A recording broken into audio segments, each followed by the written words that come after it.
Salut les copains, aujourd'hui on se retrouve pour l'épisode numéro 828 de l'After Zap Image et comme d'habitude on va regarder les résultats de la veille en Champions League. Victoire de Chelsea 4-0 à Krasnodar, la victoire du PSG à Istanbul face à Başakşehir 2-0, victoire aussi pour le Borussia Dortmund 2-0 face au Zénith, match nul entre Bruges et la Lazio 1 partout, match nul entre Ferencváros et le Dynamo Kiev 2 partout, la victoire du Barça 2-0 du côté de Turin face à la Juve et une victoire écrasante pour Manchester United qui s'impose 5-0 face au RB Leipzig. Manchester est évidemment en tête du groupe devant le PSG et le RB Leipzig qui comptent tous deux 3 points. Prochaine journée, ça sera ce PSG Leipzig. On enchaîne avec le résultat du Paris Saint-Germain qui s'impose 2-0 du côté de Istanbul avec un doublé de Moise Kean. Tout s'est passé en seconde mi-temps, 4 jours après avoir inscrit ses premiers buts en Ligue 1.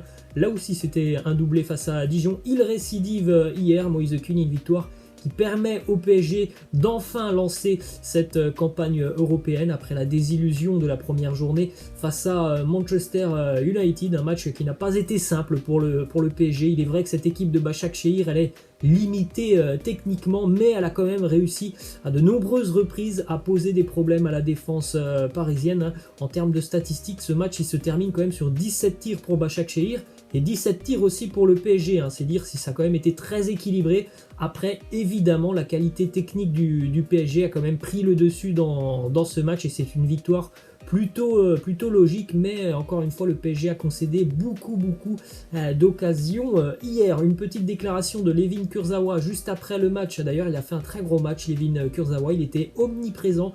Physiquement, il a répondu présent, il a fait une très grosse préparation déjà depuis quelques semaines. C'est compliqué pour le PSG comme pour toutes les grandes équipes européennes déjà depuis quelques semaines, c'est d'enchaîner tous les 3 jours. Hier, on a vu des joueurs parisiens souffrir physiquement. Ce n'était pas le cas de Layvin Kurzawa qui vraiment a été très bon et qui avait le coffre aussi pour terminer cette rencontre hier. Donc juste après le match, il a quand même tenu à souligner le fait que voilà, le PSG n'avait pas été très bon sur ce match. Il a dit il va falloir tout simplement qu'on s'améliore. Ensuite, on a une déclaration de Thomas Tuchel, l'entraîneur du Paris Saint-Germain, qui répond aux journalistes qui lui ont posé une question assez simple. Pourquoi Marquinhos a été encore une fois utilisé au poste de numéro 6 alors que Danilo Pereira, qui est quand même arrivé du côté de Paris pour jouer en numéro 6, était lui en défense centrale? Réponse de Thomas Tuchel très arrogante. Il nous dit si quelqu'un veut critiquer mes choix, qu'il fasse une licence pour devenir entraîneur. Moi personnellement j'ai mes diplômes. Donc voilà la déclaration de Thomas Tuchel. Pour lui il a raison dans ses choix. Alors c'est vrai que Danilo Pereira il peut jouer que ce soit en défense centrale ou au poste de numéro 6. Après personnellement moi je préfère voir Marquinhos en défense centrale, surtout après le match d'hier où j'ai trouvé Marquinhos vraiment perdu. C'est pas anodin si Başakşehir arrive à quand même tirer 17 fois au but hier. En plus de ça, il y a eu souvent des tirs qui venaient tout simplement de l'axe, plein milieu. Donc voilà, c'est un petit peu surprenant, mais voilà, Thomas Tuchel il a fait ses choix. Ça sera Marquinhos au poste de numéro 6. Les statistiques justement du PSG défensivement sur les 3 derniers matchs du Paris Saint-Germain, regardez, face à Manchester United, c'est 14 tirs concédés. Face à Dijon, on parle bien de Dijon, 16 tirs concédés. Et hier, face à Başakşehir, qui est pourtant limité quand même techniquement, c'est 17 tirs concédés par le PSG. Donc ce sont des statistiques plutôt inquiétantes quand même pour Paris.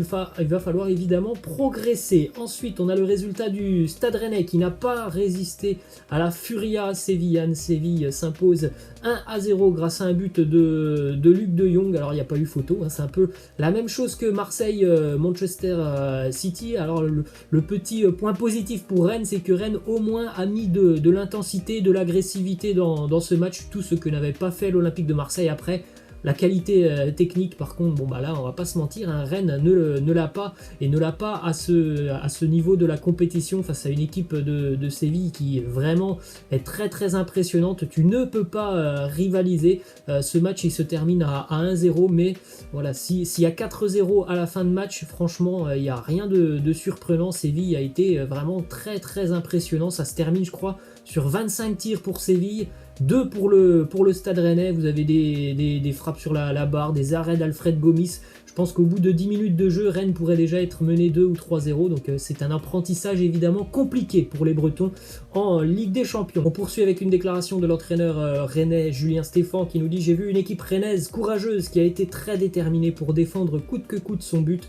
Après, il nous a manqué de la force dans l'utilisation du ballon, on a manqué de tout ça. Mais au niveau de l'état d'esprit, je n'ai rien à reprocher aux joueurs. » C'est vrai que là, on peut pas reprocher des choses au niveau de l'état d'esprit des Rennais. Après, la qualité technique, soit tu l'as pas. Et évidemment, Rennes n'est pas au niveau d'une équipe comme le FC Séville et ne peut pas rivaliser sur ce genre de match. Une petite statistique qui montre la faiblesse des équipes françaises. Bon, on ne compte pas le PSG dedans parce que le PSG est dans un autre monde, mais regardez, Rennes qui tire que 2 fois au but hier face à Séville, Marseille qui ne tire que 2 fois au but face à Manchester City, la faiblesse du championnat de Ligue 1 qui s'exprime au travers de cette petite statistique. Une déclaration d'un Français qui est très à l'aise du côté du FC Séville, Jules Koundé, qui faisait son retour hier. On rappelle que Jules Koundé, il n'y a même pas 3 semaines, il était touché par le Covid, il était de retour. Hier avec le FC Séville, il nous sort vraiment un très très gros match défensivement, dans les projections vers l'avant, dans les lignes de passe. C'est vraiment très très fort ce qu'il nous fait Jules Koundé. Évidemment, il pense à l'équipe de France, il nous dit bien sûr que c'est présent dans mon esprit. Je fais tout ça pour avoir l'opportunité, la chance d'évoluer avec l'équipe de France A. En tout cas, il s'en donne tous les moyens et on espère pourquoi pas le voir avec les Bleus lors du prochain rassemblement. Ensuite, direction Turin avec le résultat de la Juve battue à domicile par le Barça 2-0. La Juve a terminé ce match à 10-11 après l'expulsion de Demiral en toute fin de match. Un but pour Ousmane Dembélé qui fait un bon match, qui marque. Alors le but est certes un peu chanceux, il est contré, mais il fait un bon match Ousmane Dembélé et en plus de ça, il a eu le coffre pour vraiment physiquement répondre présent à l'intensité de ce match de Ligue des Champions pendant quasiment tout le match. Donc ça c'est très intéressant pour un garçon qu'on connaît et qu'on sait de lui et qu'il a beaucoup de problèmes physiquement normalement. Hier en tout cas on l'a vu très très bien. Il y a un but pour Lionel Messi en toute fin de match, 91e sur penalty. D'ailleurs Léo Messi est devenu le premier joueur de l'histoire de la Champions League à atteindre la barre des 70 buts inscrits en phase de groupe de la Champions League. On jette un petit coup d'œil à la une du quotidien Tuttosport, quotidien italien, qui titre « Qui a vu la Juve ?» Une sévère leçon de football du Barça qui s'impose à Turin avec des buts de Dembélé et Messi. 3 buts annulés à Morata pour hors-jeu. Beaucoup trop d'erreurs, beaucoup de confusion. Il en faut beaucoup plus pour la Juve. C'est vrai que c'est assez décevant ce que l'on voit de la Juve depuis le début d'année. On ne voit pas pour le moment la patte Andrea Pirlo. Après évidemment il y a énormément d'absents du côté de Turin. Hier c'est 0 tir cadré pour les Turinois. Donc il y a vraiment encore d'énormes progrès à faire pour la Juve qui est en pleine reconstruction.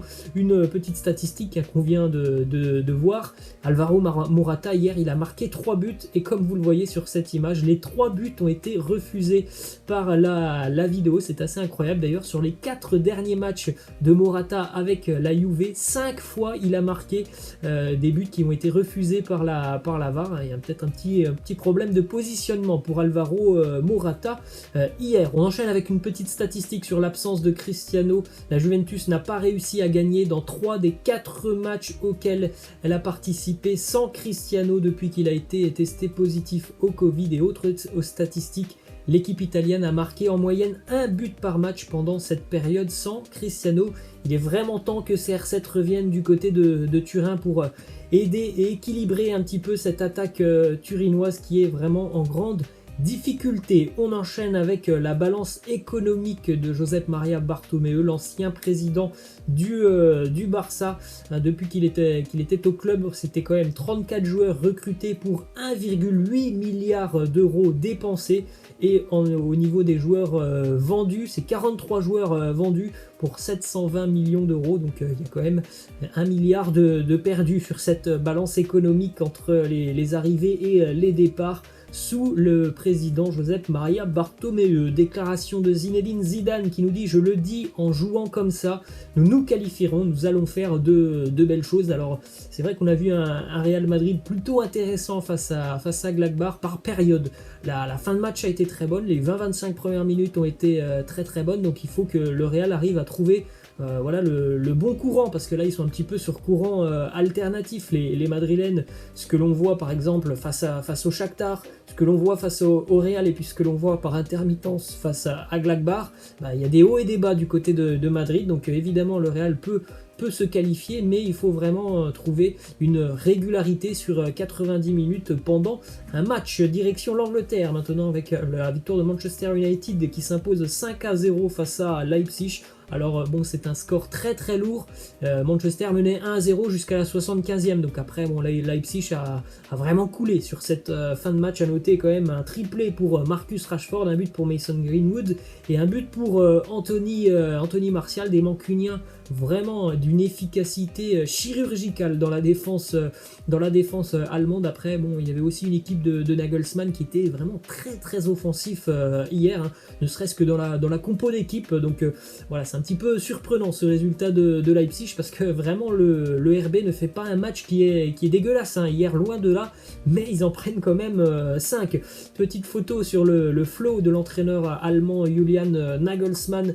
Alors, on n'a pas l'impression qu'il va venir entraîner sur un banc de touche. On pourrait se dire qu'il va peut-être aller passer une petite soirée au resto, hein. Il est toujours très très bien habillé, hein, Julian Nagelsmann. Une info qui concerne aussi Old Trafford, le stade de Manchester. Évidemment, hier il n'y avait pas de public. Le club mancunien se dit prêt à accueillir 23 500 spectateurs à Old Trafford en toute sécurité, en respectant les règles de distanciation sociale. On verra ça peut-être dans les prochaines semaines, avec pourquoi pas le retour du public dans les stades anglais. Résultat aussi pour Chelsea qui s'impose 4-0 du côté de Krasnodar. On rappelle que les Blues sont dans le groupe du Stade Rennais. Ce sera d'ailleurs le prochain adversaire des Bretons. Une victoire vraiment avec des choses intéressantes offensivement. Ça commence vraiment à se mettre en place offensivement avec pas mal de bonnes combinaisons.